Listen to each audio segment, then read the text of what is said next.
Hi అండి, అందరికీ నమస్తే. నేను మీ Sujatha. Welcome back to Sujatha pressure cooker. ఈరోజు వీడియోలో కమ్మని బెల్లం సున్నుండలు ఎలా చేసుకోవాలో చూపించబోతున్నానండి. ఈ రెసిపీ నేను చెప్పినట్లుగా ఇంట్లో మీరు ట్రై చేసి టేస్ట్ చూశాక మన అమ్మమ్మల చేతి రుచి గుర్తు వస్తుంది. నాకైతే మా అమ్మ చేసే సున్నుండలు చాలా రుచిగా ఉంటాయి. ఈ రుచి ఎప్పటికీ మర్చిపోలేను. మీకు కూడా అలా ఉన్నాయా? ఎక్కువ కష్టపడకుండా ఆ రుచిని మళ్ళీ తిరిగి తీసుకురావటానికి ఒక చిన్న ట్రిక్ ఉంది. అదేమిటో ఈ వీడియోలో మీతో షేర్ చేస్తున్నాను. సో ఇక లేట్ చేయకుండా మన ట్రెడిషనల్ రెసిపీ నేతి బెల్లం సున్నుండలు ఎలా చేసుకోవాలో చూసేద్దాం. స్టవ్ మీద మందంగా ఉండే కళాయిని పెట్టుకోండి. 1 కప్పు దాకా పొట్టు లేని మినపగుండ్లను వేసుకోండి. ఇందులోనే 1 టేబుల్ స్పూన్ దాకా బియ్యం వేసుకోండి. వీటిని నిదానంగా లో టు మీడియం ఫ్లేమ్లో 15 నుంచి 20 నిమిషాల పాటు ఫ్రై చేసుకోవాలి. బియ్యం వేసుకోవటం వలన అచ్చం మినపగుండ్లతో ఈ సున్నుండలు చేస్తే తినేటప్పుడు నోటికి చుట్టుకొస్తూ ఉంటుంది. సో అందుకని కొద్దిగా బియ్యాన్ని ఇందులో వేస్తే రుచి బాగుంటుంది. అలాగే తినటానికి కూడా సులువుగా ఉంటుంది.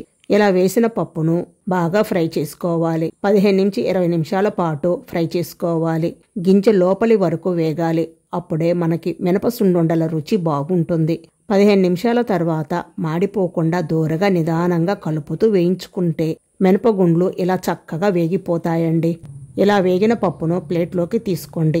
నెక్స్ట్ అదే కళాయిలోకి 2 కప్పుల దాకా పొట్టు మినపగుండ్లను వేసుకోండి. ఇక్కడ మనం మినపగుండ్లను అలాగే పొట్టు ఉన్న మినపగుండ్లను 2 తీసుకున్నాము కదా, 3 కప్పుల కింద తీసుకున్నాము. ఇక్కడ ఎక్కువ తక్కువ అనేది మీ ఇష్టం అండి.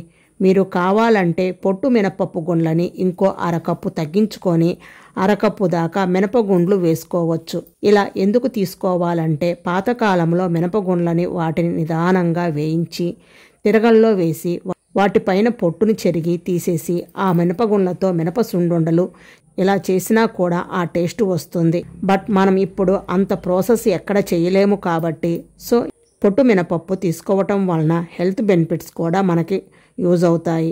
సో మొత్తానికి అయితే 15 నిమిషాల పాటు మాడిపోకుండా దూరగా నిదానంగా కలుపుతూ వేయించుకుంటే ఇవి వేగినవి అని తెలుసుకోవాలంటే కమ్మటి వాసన వస్తుంది.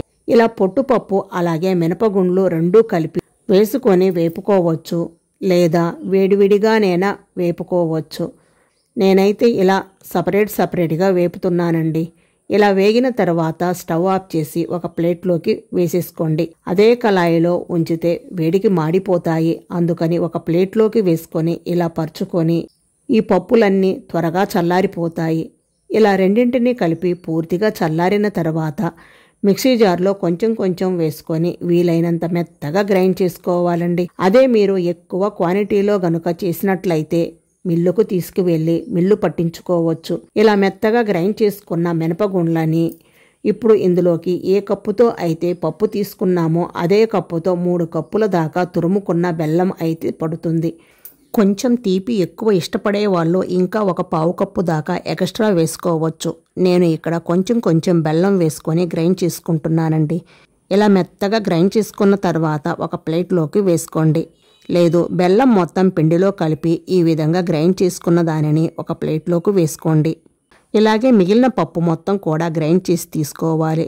మీరు బెల్లం విడిగానైనా వేసి కలుపుకోవచ్చు. ఇందులో మీరు యాలకుల పొడి కూడా వేసుకోవచ్చు ఫ్లేవర్ కోసం, కానీ నేను ఇక్కడ వేయటం లేదండి. ఇలా గ్రైండ్ చేసుకున్న పిండి తీపి సరిపోయిందో లేదో ఒకసారి చెక్ చేయండి. సరిపోకపోతే మరి కొంచెం వేసుకోండి. సో మినప్పిండి అయితే రెడీ అయిపోయింది. ఇది ఒక ప్లేట్లోకి వేసుకోండి. నెక్స్ట్ వచ్చేసి ఇందులోకి నెయ్యి వేసుకొని ఉండల కింద చుట్టేసుకోవటమే. ఇలా తయారు చేసుకున్న పిండిని స్టోర్ చేసుకొని ఎప్పుడు కావాలంటే అప్పుడు కొద్దిగా పిండిని తీసుకొని నేతితో కలుపుకొని ఉండల కింద చుట్టుకోవచ్చు. సో నేను మొత్తం కూడా సున్నుండలు చుట్టేస్తున్నాను. అయితే సున్నుండలు చుట్టుకునేటప్పుడు ఖచ్చితంగా నెయ్యి అనేది వేడి చేసుకొని ఇందులో యాడ్ చేసుకోవాలండి. నేను తీసుకున్న క్వాంటిటీకి 1.5 కప్పు దాకా నెయ్యి పట్టిందండి. నెయ్యిని వేడి చేసుకొని ఆ వేడి నెయ్యిని ఇందులో వేసుకొని కలుపుకొని ఉండల కింద చుట్టుకోవాలి. మీకు ఒకవేళ ఉండలు రావట్లేదు అనుకుంటే ఇంకా 2 లేదా 3 టేబుల్ స్పూన్ల దాకా ఎక్స్ట్రా నెయ్యిని యాడ్ చేసుకోవాలి. ఇలా చక్కగా 2 చేతులు ఉపయోగించి ఉండలను గట్టిగా చుట్టుకొని పెట్టుకోవాలి. అంతేనండి, నెల రోజులు ఫ్రెష్గా ఉంటాయన్నమాట. మినప సున్నుండలు దూరగా నిదానంగా వేయించి మంచి స్వచ్ఛమైన నెయ్యి వేసి సున్నుండలు చేస్తే రుచి చాలా బాగుంటుంది. ఇలా చేసి ఇంట్లో వాళ్ళందరికీ పెట్టండి, హెల్దీగా ఉంటారు. పిల్లలకు రోజుకు ఒక లడ్డు పెట్టడం వలన ఎముకలు బలంగా దృఢంగా ఉంటాయి. సో మరి హెల్దీ సున్నుండలు చేసి ఇంట్లో వాళ్ళందరికీ పెట్టండి. రోజుకు ఒకటి తింటే చాలు, ఎముకలు బలంగా దృఢంగా ఉంటాయి. అయితే ఈ వీడియో మీకు నచ్చిందా? అలాగే మీరు కూడా ఇంట్లో తప్పకుండా ట్రై చేసి మీకు టేస్ట్ ఎలా అనిపించిందో నా కామెంట్ రూపంలో తప్పకుండా తెలియచేయండి. అలాగే మీ ఫ్రెండ్స్ అండ్ మీ ఫ్యామిలీ మెంబర్స్కి షేర్ చేయండి.